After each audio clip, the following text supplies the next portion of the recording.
Press alert आप सभी को। मैं ब्रदर शैलेश फ्रॉम मुंबई से एक ऐसा विषय आज मैं आपके बीच में रखने जा रहा हूँ जो है पर्सनल अटैक के बारे में।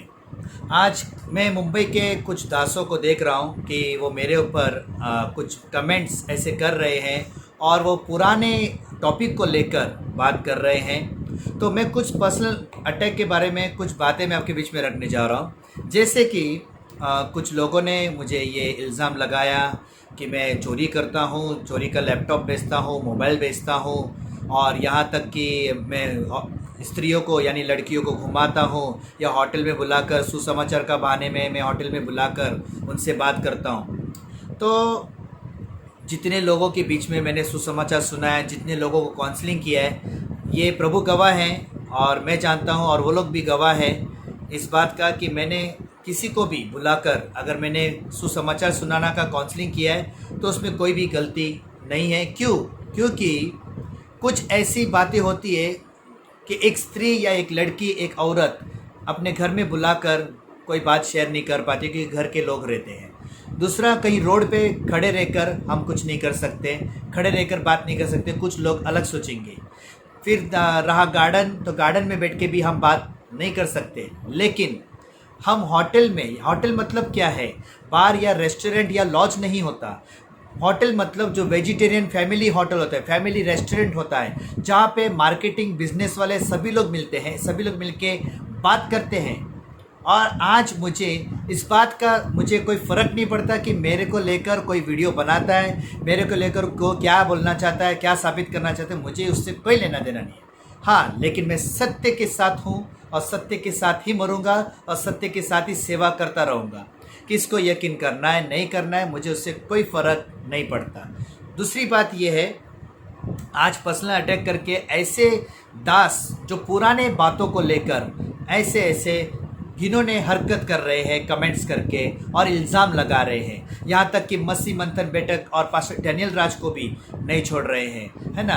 वो बात अलग है, लेकिन वचन से वो लोग कोई बात नहीं कर रहे, वो लोग पर्सनल अटैक करके बात कर रहे हैं, है ना। इससे समझ में आता है कि ये सच में विश्वासी हैं या कौन है। हालेलुया। दूसरी बात, मैं अपना परिचय आपको देना चाहता हूँ।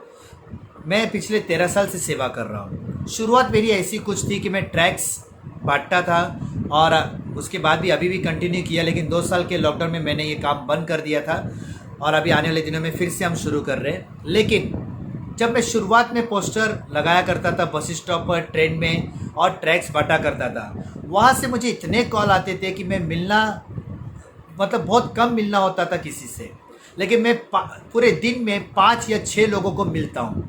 और कितने सारे होटल्स ऐसे हैं जो पहचान में हैं, जो वो लोग खुद हैरान थे कि ये व्यक्ति कौन है, इसको इतने लोग मिलने आते हैं। तो वहाँ पर मैं लोगों को बुलाकर काउंसलिंग करता था, सुसमाचार प्रचार करता था, नाश्ता खिलाता था, अपने पैसे से, सब कुछ अपने पैसे से करता था और प्रभु मुझे पैसा देता था। मैंने किसी से आज तक 1 रुपया भी मांगा नहीं। हाँ, हालांकि मैं कर्जे में आया, मैं कर्जा लिया, लेकिन मैं कर्जा लेकर किसी को मतलब ये बोलते ना हानि नहीं पहुंचाया।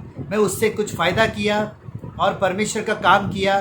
फिर दूसरी बात ये कि मैं कर्जा लेके गलती किया, ये भी मैंने मान्य किया था। बीच में मैंने फेसबुक में अपना पूरा स्टोरी भी डाला। फिर कुछ लोग बोलते कि मैंने 2 शादी की हैं, ये सब बातें कर रहे हैं। तो ये सब कुछ बहुत लोग जानते हैं, लेकिन ये लोग पुरानी बातों को बाहर निकाल रहे। आप सोच के देखो, ये पर्सनल अटैक करके क्या साबित करना चाहते हैं।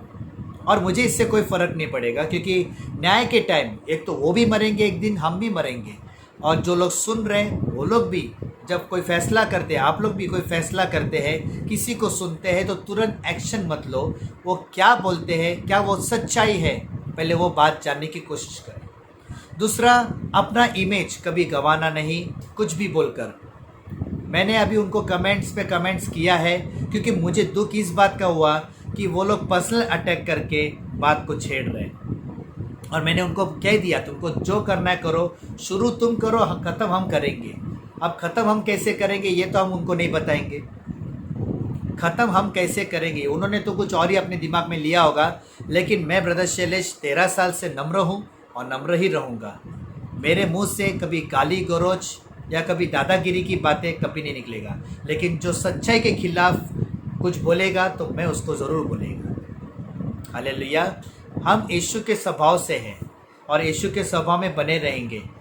लेकिन जो लोग अभी पर्सनल अटैक कर रहे हैं, आप उनको देखो, उनके कमेंट्स को देखो, वो लोग इतने नीचे गिर गए कि कुछ भी उठाकर बात करते हैं। हालेलुया। फिर जब मैंने कॉल करना चाहा तो उन्होंने कॉल ब्लॉक कर दिया, सामने बुलाना चाहा तो फिर कभी देखेंगे बोलते, अभी प्रूफ करके बताओ तो बोलते सही वक्त आने पे करेंगे, तो फिर बोलते क्यों हो? Hallelujah, praise the Lord. मैं डरता हूँ तो सिर्फ परमेश्वर से, और अगर हम करना भी चाहे तो बहुत कुछ कर सकते हैं किसी के खिलाफ, लेकिन हमको ये सब नहीं करना है। परमेश्वर प्रभु यीशु मसीह इसकी इजाज़त नहीं देता। जब यीशु के टाइम पे भी बहुत लोग विरोधी थे, लेकिन यीशु ने उनको कुछ नहीं किया, यीशु ने उनको माफ़ कर दिया।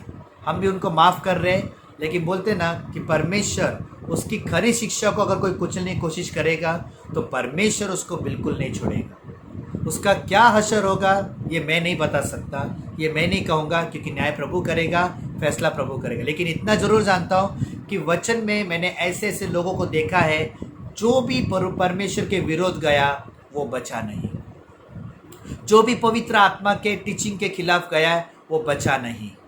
मैं इतना ज़रूर जानता हूँ। आज भी मैं देख रहा हूँ कई लोगों ने जो मुझे चर्च से निकाला, मुझे बहुत कुछ बोला गया, मुझे बहुत कुछ बदनाम किया गया, आज भी कर रहे लोग, आज भी फंसा रहे हैं, बहुत सारी चीज़ों को लेकर फंसा रहे हैं, लेकिन मुझे उसमें कोई फ़र्क नहीं पड़ता। लेकिन परमेश्वर आज तक मुझे बचाता आया है। क्यों बचाया? क्योंकि मैं उसके काम का हूँ और मैं उसका काम हमेशा करता रहूँगा।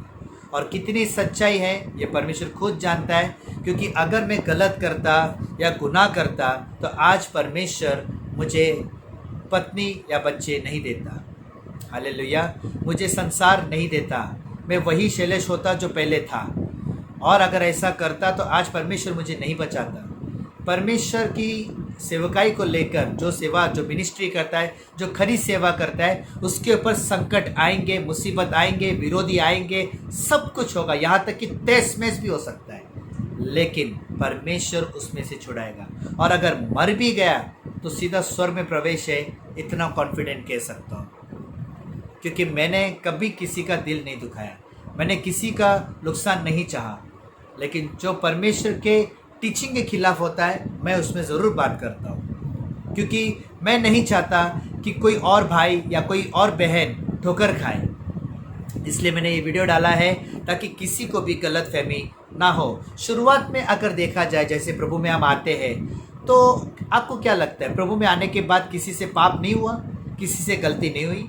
मेरे से भी हुआ। मैं झूठ बोलता था, मैं और भी कुछ बंधन में था, मैं सब कुछ था, लेकिन उसके बाद चलते चलते चलते आज मैं खरी मिनिस्ट्री 7-8 साल से हुआ, 13 साल प्रभु में, लेकिन मिनिस्ट्री के दौरान 7 साल से मैं ईमानदारी के साथ रह रहा हूँ, ईमानदारी के साथ सेवा करता हूँ। और मुझे इस पर कोई इल्ज़ाम लगाए ना लगाए, मुझे उससे कोई फ़र्क नहीं पड़ता है। Hallelujah, praise the lord. So यही बात आपके बीच में रखना चाहता था। मेरी स्टोरी, मेरी पर्सनल कहानी, मैं सब कुछ बयान कर सकता हूँ, फेसबुक में डाल सकता हूँ, मुझे कोई प्रॉब्लम नहीं है। मैं अपनी सच्चाई खुद बताता हूँ, मुझे दूसरे लोग क्या ब्लेम करेंगे, मैं खुद बताता हूँ। अगर मुझे कोई पर्सनली कॉल करके पूछता भी है कि ऐसा ब्रदर आपके बारे में सुना, हाँ तो ठीक सुना आपने, लेकिन कब की बात है? आपने जो भी सुना वो कब की बात है? क्या कोई गलती नहीं करता, कोई पाप नहीं करता? अगर मैं निकालने चाहूँ तो बहुत कुछ है मेरे पास, बहुत कुछ। जिन्होंने मुझे ब्लेम किया उसके बारे में भी है, जो अभी बेवजह मुझे इल्ज़ाम लगा रहे उसके बारे में भी है, सब कुछ है। लेकिन यीशु आने तक मैं अपने इस ईमान को बनाए रखूँगा, और फिर न्याय के टाइम उनको पता चलेगा, क्योंकि मैं फैसला बिल्कुल नहीं करूँगा इस बात पर। मैंने लोगों पे और प्रभु पे छोड़ दिया। जिसको मेरा मैसेज सुनना है वो सुनेगा और वो कार्य करेगा। और यहाँ तक कि मैं देख रहा हूँ कि मेरे मैसेज के दौरान अगर मैं गुनहगार होता तो मेरे मैसेज के दौरान लोग सुधरते नहीं, बिगड़ते। बिगड़ी ज़िंदगी सुधर गई है मेरे मैसेज के दौरान। हाउ चर्च 6 हाउ चर्च लेता हूँ, मुझे गुनाह करने को समय नहीं है मेरे पास, पाप करने को मेरे पास समय नहीं है मेरे पास। आप मुझे कभी भी देखो, मैं ऑनलाइन रहता हूँ, फेसबुक में रहता हूँ, यूट्यूब पे रहता हूँ, और मेरी कमाई क्या है मैं सब कुछ बयान कर सकता हूँ। लेकिन जिसने मुझे भलाई की है, जिसने मुझे ऑफरिंग दिया है, जिसने मुझे पैसे दिए हैं सेवकाई के लिए, वो लोग खुद बोलते कि हमारा नाम मत लो, तो हम क्या कर सकते हैं? अगर कोई आपको कोई आशीष देता है या आप किसी को आशीषित करते हो, क्या आप बोल के करते हो या कोई आप प्रूफ करके देते हो किसी को? नहीं ना। परमेश्वर का वचन खुद कहता है कि जब बाएं हाथ से राइट हैंड से जब तुम भला करते हो तो लेफ्ट हैंड को पता मत चलने दो। यही सिलसिला मेरे साथ चलता आया है। हाँ, अगर किसी ने मजबूरी में आकर मुझसे प्रूफ मांगा है तो मेरे पास प्रूफ है। पवित्र आत्मा गवाह है कि मेरे पास प्रूफ है। हालेलुया। मैं ब्रदर शैलेश, आप सबके लिए मैंने ये मैसेज दिया है। जो लोग, मुझे पता है कि 90% लोग मुझे गलत नहीं समझते, लेकिन जो 10% जो है वो मेरे विरोध में बात कर रहे हैं। मेरे कमेंट्स को लेकर वो लोग कुछ और ही कमेंट कर रहे हैं। मैं क्या बात करना चाहता हूँ, वो लोग क्या बात करना चाहते हैं, है ना। और इसमें एक चीज़ तो पता है कि उनके दुकान बंद होने लगे हैं, उनको आज कोई नहीं सुन रहा है मसीह मंथन बैठक आने से। और ये होना भी चाहिए था, क्योंकि मसीह मंथन बैठक अगर ये ग्रुप नहीं तैयार होता, ये ग्रुप हमारे बीच में नहीं आता, पास्टर डैनियल राज हमारे बीच में नहीं आते, तो आज कितने विश्वासी लोग भटक जाते। कितने लोगों को तो बाइबल ही नहीं पता था, बस पढ़ते जा रहे थे।